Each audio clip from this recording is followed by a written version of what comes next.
The last time that Battlefield was in the spotlight was back in 2021, and if you're around at that time, you'd know that Battlefield 2042 was that year's release, and it was widely panned for its departure from the traditional Battlefield formula. DICE would spend the better part of the next 2 years getting that game back into an acceptable state, reworking all the hero characters into your classic Battlefield system, while also redesigning all those base game maps. That contrast this time around, I don't think could be more stark, with Battlefield 6's release being one of the smoothest and, in my eyes, feature-complete Battlefield titles that we've gotten in a long time. The multiplayer is frantic, but also plays incredibly well with some awesome moment-to-moment gameplay. The Portal, I think, could be a lot of fun with its different customization options. And then lastly, we do have that campaign, which has some fun moments, but largely lands flat when you compare it to the rest of that package. Battlefield has always been this game that lots of people have played it, they've heard about it, but it was never considered that top dog or top seller like Call of Duty has been. While in the past, I don't think that Battlefield would have ever outsold or outpaced Call of Duty, that gap could be in jeopardy with Battlefield 6 selling over 7 million copies in just those first 3 days alone, and those numbers do bode well with Call of Duty losing those sales to Game Pass year over year. I do really think as a whole package for $70, Battlefield 6 is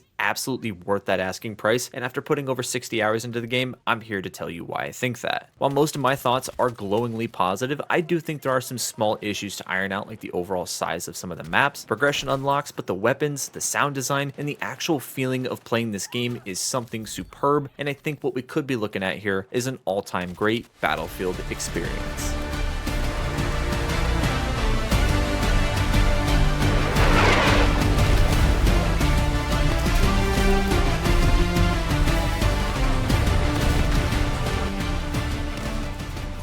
If you do enjoy the video, consider dropping it a like. I'll also be splitting this review up into sections, one for the multiplayer, one for the campaign, one for Portal. If you're interested in any of those particular sections, go ahead and check those timestamps down below. Quick little talk about the technical performance. I went ahead and I played Battlefield 6 on PC, running the game on an RTX 4080 and an i7-13700K with a mixture of high and ultra settings, with DLSS set to quality at 1440p. The overall frame rate and performance was rock solid, and I do mean rock solid, being able to maintain a locked 144 FPS in nearly all scenes in both the campaign and multiplayer experiences. DICE really prioritized optimization with this release, and I do think that shows here with the first few weeks of performance, with me personally running into zero hardware or game crashes. And then from a server side of things, not once have I ran into any issues or disconnects. There have been some small instances of lag, but honestly very marginal in the grand scheme of things, and I'm very happy with that. I for sure was expecting there to be some type of server issues, delays, because the game hit over 500,000 players in that open beta on Steam. With the full release hitting 700,000 players, I was for sure expecting the servers to cripple, have some issues, so to see them running so smoothly on release was a big relief. And I only ever ran into a server queue once on launch day, and with no major networking issues on my end so far. It looks like all those labs and pre-release sessions really paid off in the end, which is a far cry from the last couple Battlefield releases. So I really do hope this becomes a staple moving forward with the franchise. I always do recommend though, if you are considering picking the game up for yourself, it is always best to look at a few videos with comparable specs so you at least have an idea of what you'd be working with.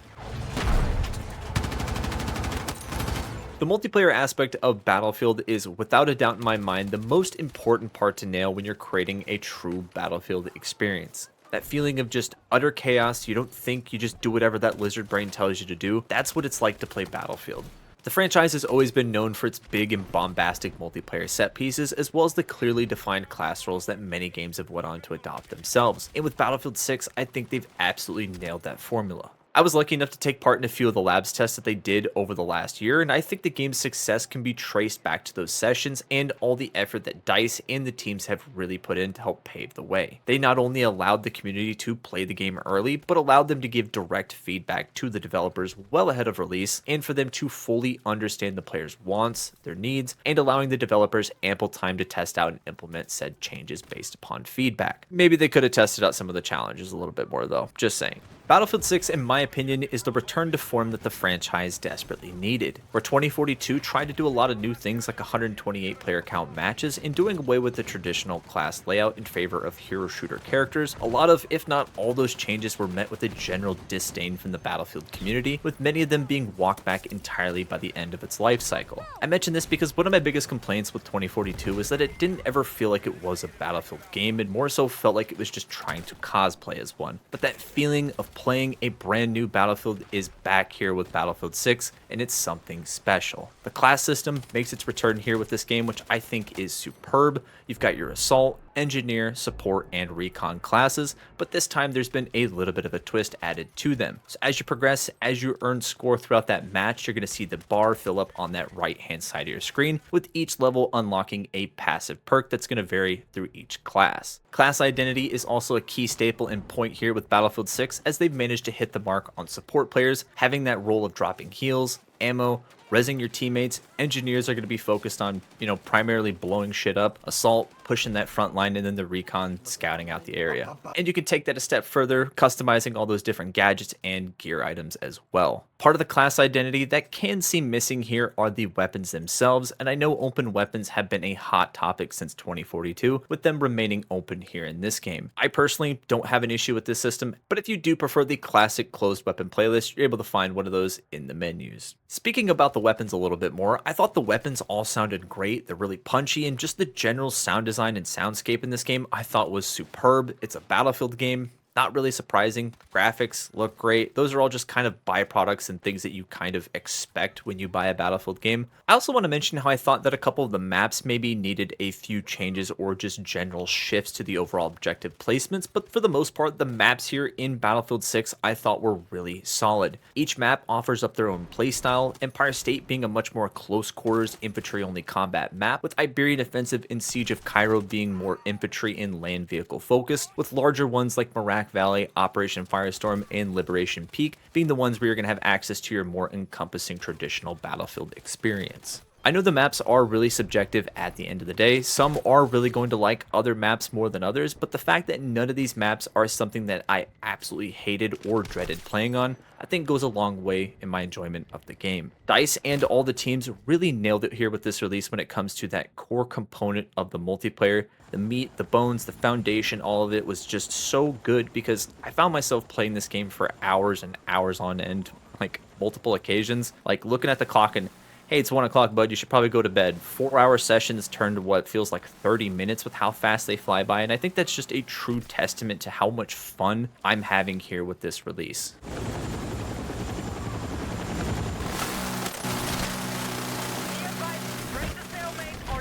While I do think that DICE was able to nail about 90% of this game, there are a few issues and pain points that I personally had with it, and don't worry, it is a very small list. First and foremost, the thing you've heard plenty about is the progression system and just how painfully slow it is. Some gear is going to be unlocked as you progress and level up that overall level, but then you're going to be forced to do these very niche and specific challenges later on down the line in order to unlock specific gear and kit items for your character. Now, normally that's not an issue, but with everyone trying to do these said challenges, it almost feels like you're kind of fighting your teammates to get some of these done, and then others you have to rely on your teammate doing something very specific. And then others are just downright fucking impossible because I guess someone woke up on the wrong side of bed that day. And I don't think the whole purpose to play should be to do challenges to unlock the gear. Instead, I think that should be a byproduct of playing the game. And I also think making us wait till level 20 to start earning progress for assignments and class unlocks was a little bit silly. And I say was because in the middle of writing and working on this video, the team went ahead and put out an update at the 1 week mark that increased overall XP gains, adjusted weapon leveling progression, and changing the required levels to begin assignment progress. All things that I plan to mention here, so props to the team for working on getting those fixes out so quickly. One thing that might not be fixed so quickly are the maps. While I do enjoy most of the maps, I do think that some of them could use a little bit more cover, maybe a few less sightlines, alternate pathways, or maybe just moving some of the objectives around altogether. Merak Valley and New Sobek City are the ones that I bring up the most because attacking in Breakthrough on those maps can be nearly impossible if that enemy team is even somewhat competent. Merak Valley is also the largest map in the game, and the overall map size has been a pretty hot topic within the community, with many players saying the maps are too small. DICE have said larger sized maps will be coming shortly after release, so keep your eyes posted for that one. Weapon bloom is another issue that you run in from time to time, affecting all the weapons across the board, and basically what this is a slight deviation in some of your shots if you're in motion, sometimes even happening if you're standing still, and basically you're gonna have your crosshairs right on the guy and your bullets are gonna start whiffing. DICE have said they are taking a look at this and a few other issues, and if the pace of the XP progressions are any indication, they might have all my issues cleared up in no time.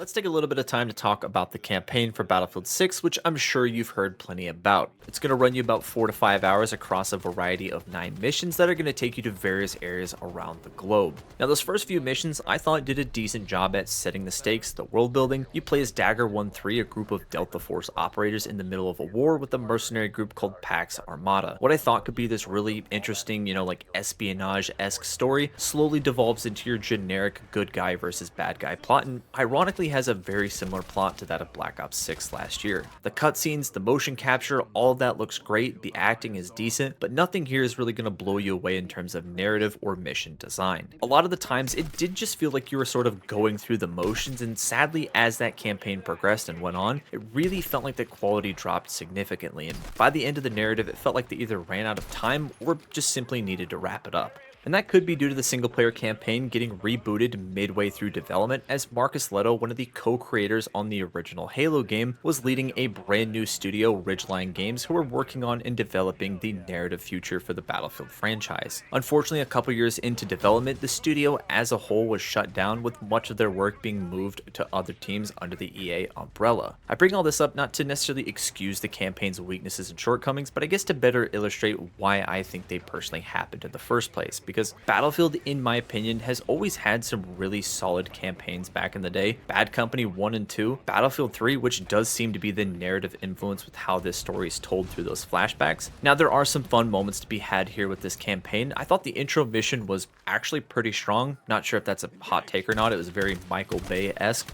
And then there's this more open sandbox mission in that back half that I really enjoyed, because you're able to tackle all these different objectives in any given order. And I think that's when Battlefield does best, is basically when you're given a sandbox environment and just told, go crazy, have fun. And unfortunately, things you aren't going to find here in the single player are naval combat missions or aerial combat missions, so that's a big bummer to see both of those missing here when they've been staples of the franchise before. And at the end of the day, it really just does depend on your own taste and what you're wanting from a single player campaign of a Battlefield game. Let's be honest, we don't buy these games to play the single player narrative, we buy it to play the multiplayer. The single player has always been looked at as a nice add-on bonus, or in many cases, a way to introduce you to the mechanics of the game.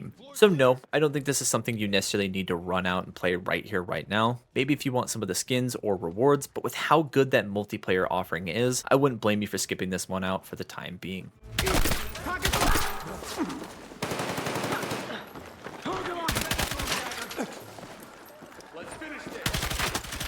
I'm not sure how many of you experienced or taken part in a Forge match in Halo, but the Forge tool is arguably one of the greatest creations in video game history, because it allowed the players to create their own tailored experiences given the tools from the developer within a sandbox environment. What followed was basically people making whole-ass minigames like Griffball, Zombie Slayer, Dodge the Mongoose as I like to call it, and many more. So with this year's release of Battlefield, DICE have taken a page out of Halo's book and went full in on the Portal experience. While it was present in 2042, that didn't offer up as much freedom when customizing that experience, and very much so felt like that first iteration of such a thing. With the Portal returning here in Battlefield 6, DICE wanted to give the players as much freedom to create whatever they wanted, along with full experience gains. When you first check the Portal, you're going to be greeted by a curated selection from DICE themselves. These are going to be dogfight racing, a parkour mode, a horde survival mode, and these do rotate weekly, and I found these to be a little bit buggy at times, especially the horde survival one, but they're still a lot of fun and I can see the vision there. The other thing that I mentioned here is the player created experiences, and you might have heard or played a little bit of these yourself, as players have been using these to circumvent challenges and as a way to gain large amounts of experience. DICE have said they are going to take a look at the Portal mode. As I've noted, most of the experiences seem to be more focused on farming XP rather than actively playing the game and creating fun and unique experiences. And as of October 22nd, they have fully nerfed XP gains within the Portal mode. And I originally thought this section was going to be a lot longer, but truth be told, I could sit here, I could tell you all about the Portal, all the cool things that I found, but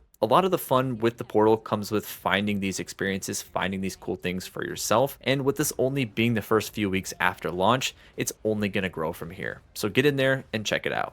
As we begin to wrap things up here, I truly do think that Battlefield 6 has the fucking sauce, man. The game is so much fun to play, and I actually found it hard to put it down to do this review here.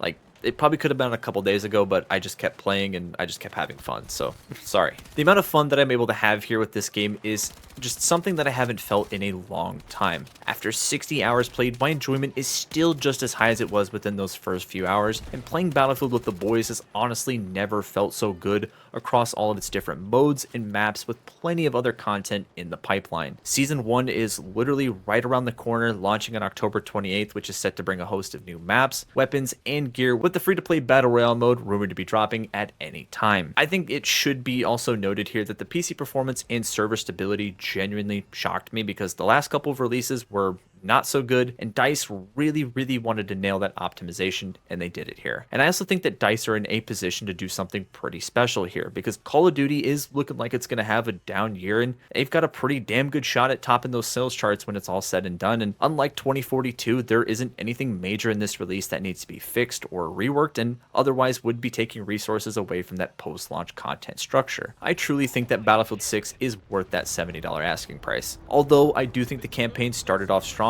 in my eyes, it definitely fell off, and by the end of it, I just was ready for it to be over. But the core component, the meat and potatoes, the reason that you're here, the multiplayer, I think is the best that it's been in a long time, with classes that offer up a classic Battlefield style gameplay while still offering up a little bit of a twist to that formula. With a good amount of gadgets and weapons for your customization, you're able to just go crazy and have a ton of fun within that multiplayer. Honestly, I've got very few complaints from a gameplay side of things. The moment-to-moment gunplay, minus that occasional bloom, is rock solid, and a lot of the issues that I did mention, like progression and leveling, all of that has been addressed, or at least is being looked at within those first few weeks of launch. So DICE are listening and adjusting things at a rather steady pace. The maps and just general lack of large maps is something that I hope can grow and evolve as this game goes, along with that portal mode, and I can't wait to see what this game looks like here in a few years when it's all said and done. I truly believe we will be looking back on this one as one of the best Battlefield launches of possibly all time,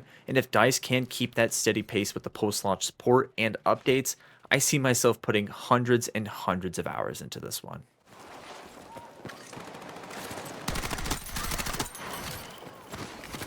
If you did enjoy yourself here today, consider dropping the video a like, subscribing, and hitting that notification bell, as it greatly helps me out here on YouTube. Next up should be the Outer Worlds 2 that's launching here at the end of the week, but I won't have a review for that until probably a couple weeks after release. So if you're interested in that, stick around. I'd love to have you here. And as always, if you did make it this far, I just want to say thank you for taking the time out of your day. And this has been my review for Battlefield 6. Thank you for watching.